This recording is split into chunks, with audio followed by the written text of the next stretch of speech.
इस पृथ्वी पर जब से मानव आया उसका एक ही उद्देश्य रहा, सुख अधिकतम उसे प्राप्त हो और दुखों से वो दूर रहे। मनुष्य का जीवन झूले के समान है जिसमें एक ओर सुख और दूसरी ओर दुख होता है। मनुष्य का उद्देश्य और स्वभाव यही है कि उसे अधिकतम सुख मिले और दुख नहीं मिले, यदि मिले भी तो बहुत कम। हम सब इस बात को जानते हैं कि सुख और दुख एक सिक्के के दो पहलू हैं। जहाँ दुख होगा वहीं सुख होगा, और जहाँ दुख होगा उसके बाद ही सुख मिलेगा। परंतु मनुष्य चाहता ही नहीं उसे कभी दुख मिले, ये नहीं चाहेगा वो कभी कि वो दुखी रहे, उसे दुख मिले। यदि दुख मिलता भी है तो तत्काल उसका दुख दूर हो जाना चाहिए।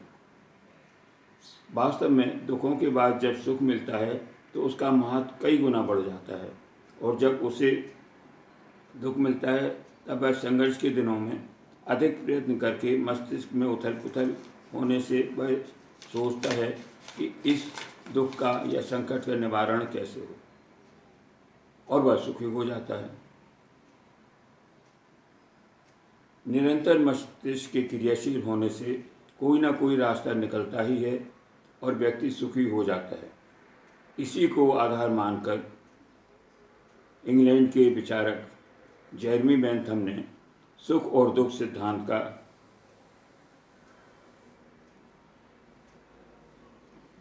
आविष्कार किया, उपयोगितावादी सिद्धांत जिसे हम कहते हैं।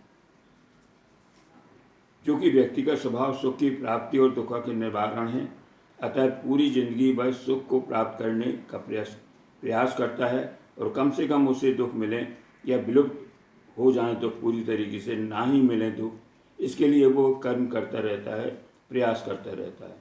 हम सभी जानते हैं कि जहाँ सुख है वहाँ दुख भी होगा, और जहाँ दुख है वहाँ सुख भी होगा। ये तभी संभव है जब व्यक्ति अपनी विवेक बुद्धि के अनुसार कार्य करे। चूँकि सुख और दुख प्राकृतिक हैं, अतः व्यक्ति को एक ही अनुभूति होगी, तो दूसरे की भी अनुभूति होना स्वाभाविक है। स्पष्ट है कि दुख और सुख व्यक्ति को प्राप्त होना ही है, वो चाहे या ना चाहे। यदि वो सिर्फ सुख ही चाहता है और दुख अलग रहें, ऐसा नहीं है पॉसिबल। उसे दुख मिलेगा और दुख के बाद उसे सुख मिलेगा। हाँ, कुछ व्यक्ति तत्काल सुख और अधिक से अधिक सुख सुविधाएं प्राप्त करने में अपनी विवेक बुद्धि को भूल जाते हैं, और उसका परिणाम वे संकट से घिर जाते हैं और उन पर दुखों का पहाड़ टूट सकता है। तब उन्हें सुख तक पहुंचने में दिक्कत होती है। सुख की प्राप्ति करना, उसकी चाह करना गलत नहीं है, लेकिन व्यक्ति को विवेक के अनुसार कार्य करना जरूरी है, तभी व्यक्ति को सच्चा सुख मिल सकता है। यदि वो विवेक और बुद्धि का तिरस्कार करता है और वो सुख की खोज में निकल जाता है, हो सकता है उसे सुख प्राप्त हो जाए, लेकिन वो सुख अधिक दिनों तक नहीं चलेगा और उसका रिजल्ट होगा कि व्यक्ति दुखी हो जाएगा। रियल में वो कष्टों को आमंत्रित ही कर रहा है। वो ये जानता है कि हमें सुख मिलेंगे, लेकिन वास्तव में वो दुखी होता रहता है, अपने दुखों को, संकटों को आमंत्रित करता है। अतः व्यक्ति को अपने विवेक और बुद्धि से कार्य करते हुए सुखों को प्राप्त करना जरूरी है। इस बात का भी ध्यान रखना अनिवार्य है कि विवेक और बुद्धि की आवाज़ को अनसुना ना करे।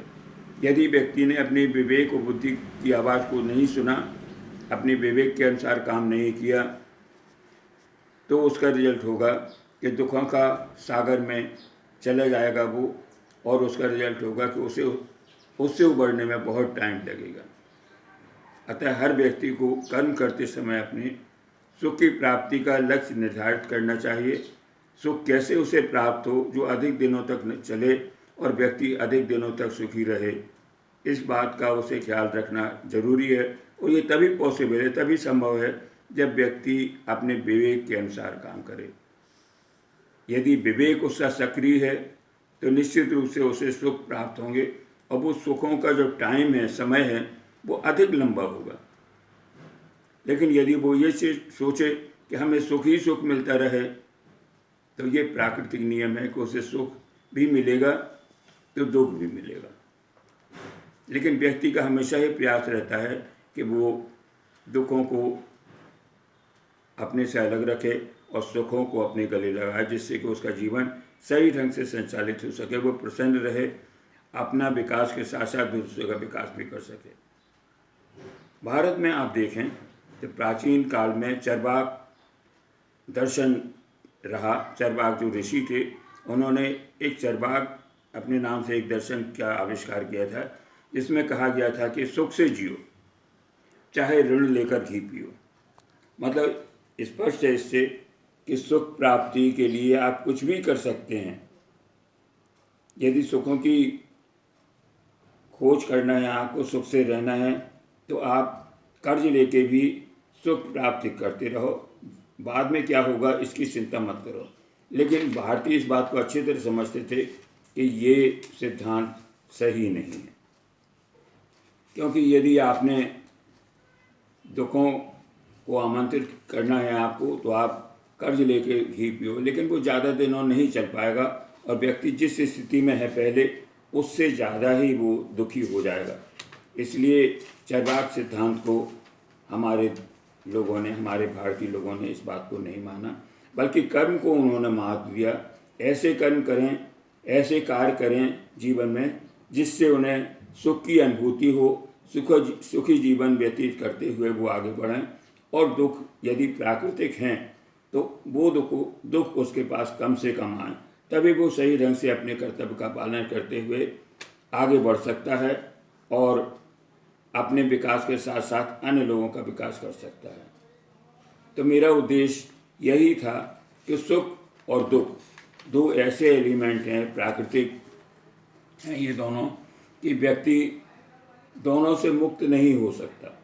यदि उसके कर्म सही हैं, उसमें हित की भावना है, तो निश्चित रूप से उससे सुख मिलेगा और दुख उससे दूर रहेंगे, क्योंकि कर्म ही हमारे यहाँ मेन बताया गया है कि कर्म ही व्यक्ति का जो है वो उसे सुख और दुख के सागर में ले जाता है। गीता में भी ये बात कही गई है कि कर्म ही मेन है। यदि कर्म हमारे सही हैं तो हमारा मन प्रसन्न रहेगा। यदि हम खुश रहेंगे, हमारा मन प्रसन्न रहेगा, तो हम दूसरों को भी प्रसन्नता बांटेंगे। लेकिन यदि व्यक्ति ये सोचता है कि सिर्फ हमें सुख ही सुख मिले, तो ये मुश्किल है थोड़ा सा। लेकिन उसके लिए भी है कि यदि वो दुख उसके पास नहीं आए तो वो निष्क्रिय सा हो जाएगा। दुख से संघर्ष के दिनों में व्यक्ति में एक्टिवनेस, सोचने की शक्ति अधिक बढ़ जाती है और वो उस दुखों से निकलने के लिए कोई ना कोई रास्ता निकाल ही लेता है।